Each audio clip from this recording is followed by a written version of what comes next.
Hi everyone, today I'm going to review Tinker Tailor Soldier Spy, which is like this year's British blockbuster. It's the big... If anyone overseas sees a British film this year, or in fact if anyone in Britain sees a British film this year, let's be honest, it will probably be this film. God save our gracious Queen,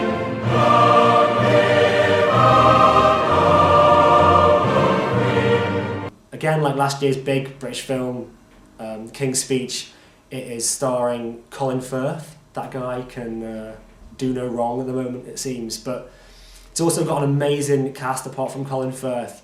You've got Mark Strong, who's been in loads of films like Kick-Ass and Sherlock Holmes films. You've got John Hurt, you've got Kathy Burke, Tom Hardy, who's recently got quite big with that sort of fighter, whatever the hell that Ultimate Combat film was called. Benedict Cumberbatch, who's also involved with a Sherlock Holmes, like a TV Sherlock Holmes show at the moment, and he's been doing really big on sort of the British stage.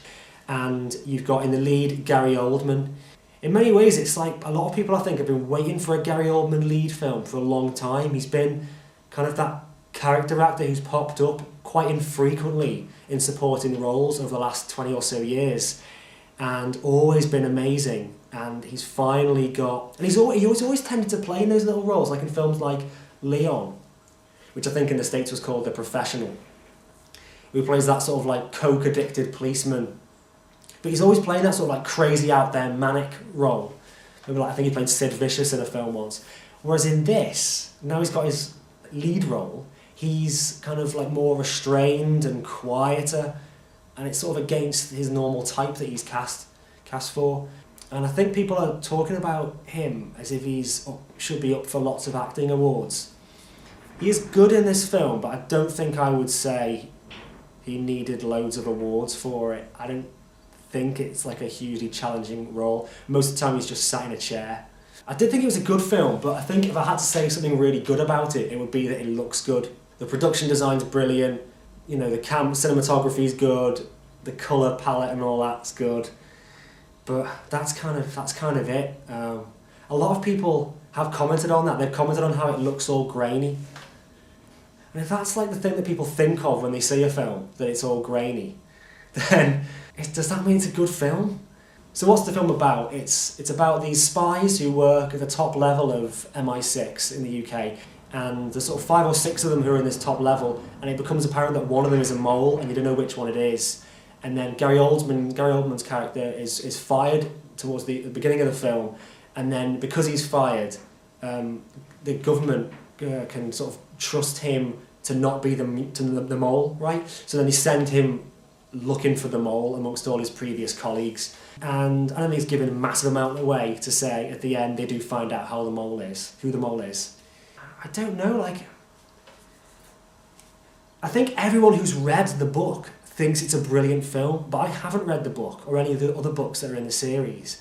And I just found I was confused the whole way through the film, and when it was finally revealed who was the mole, I was like, you could have revealed any of these guys to be the mole. Why is this guy the mole and none of the other guys the mole?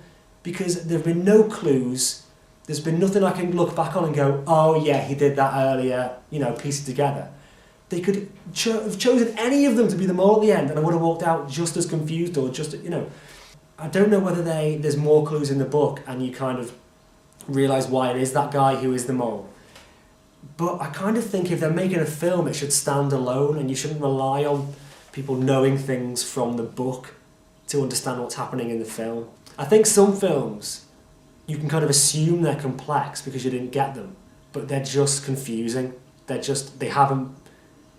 isn't actually enough information in there for you to know what's going on. So in a way, you can't follow the plot of this film at all. All you've got left to do is watch the actors acting, and watch the stage being beautiful, and watch the sheen being all grainy on the film. That's all you're left with. So it's kind of a shame that this film is the big British film of this year, when it's not the best. But still, you should see it because it's really important for the British film industry that you go and see it, okay?